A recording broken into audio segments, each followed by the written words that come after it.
Pembangunan tower mandiri di Jalan Kapten Aripai memicu kerusakan pada sejumlah rumah warga di sekitar lokasi proyek. Kondisi ini cukup dikeluhkan warga. Berikut laporan selengkapnya. Halo pemirsa PAL TV dimanapun Anda berada saat ini, saya Wulan Rahma bersama juru kamera Muhammad Aidil melaporkan secara langsung di RT 22 24 Ilir, Kota Palembang. Ya pemirsa, saat ini proses pembangunan dari Mandiri Financial Center di Jalan Kapten Aripai, Kota Palembang sedang berlangsung. Proyek ini digadang-gadang menjadi pusat layanan keuangan bagi masyarakat sekitar, namun mengalami keluhan dari warga sekitar karena sejumlah warga mengalami kebisingan dan juga kerusakan di berbagai rumah, yaitu pada bagian dinding dan juga lantai dari rumah mereka sendiri.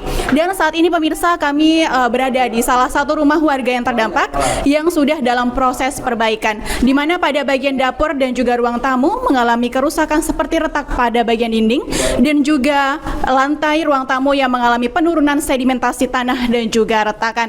Ya pemirsa, saat ini saya sedang secara langsung bersama Bapak Irwan selaku RT 22 RW 05 dari Kelurahan 24 Ilir, Kota Palembang. Izin Bapak.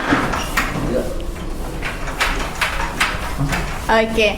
Baik Bapak, ada berapa rumah Pak yang mengalami kerusakan dan sejak kapan mulai adanya kerusakan ini, terutama di lorong Raden Maci dari pembangunan proyek ini Pak? Kalau yang rusak kurang lebih 20-an ya. Kerusakan itu terjadi akibat pengeboran tahun kemarin.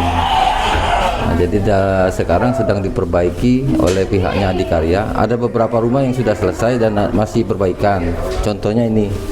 Terus ada beberapa lagi warga yang sudah mengambil kompensasi berupa uang di Adikarya. Tapi ada juga yang belum selesai sampai sekarang, ada juga beberapa warga. Oke, baik Bapak, untuk kerusakannya ini ada apa aja nih Pak? Rata-rata retak di bagian dinding dan fondasi lantai rumah turun, ruang tamu atau dapur yang turun.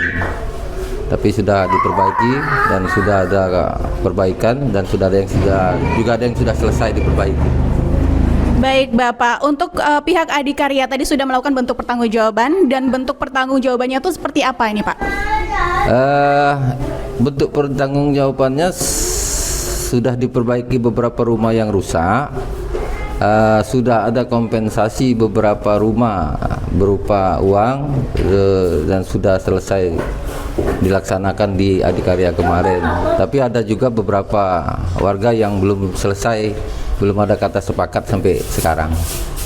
Baik, terima kasih Bapak. Ya pemirsa, hasil proses penyelesaian kerusakan rumah warga masih terus berlangsung. Sejumlah rumah telah memasuki tahap perbaikan, namun sebagian warga mengaku masih menunggu kejelasan terkait ganti rugi ataupun perbaikan rumah yang terdampak. Masyarakat sekitar berharap adanya penyelesaian yang transparan, adil dan juga melibatkan seluruh masyarakat agar sehingga hak warga tetap terlindungi dan tidak menghambat pembangunan yang sedang berlangsung. Ya pemirsa, saya Wulan Rahma bersama juru kamera Muhammad Aidil melaporkan.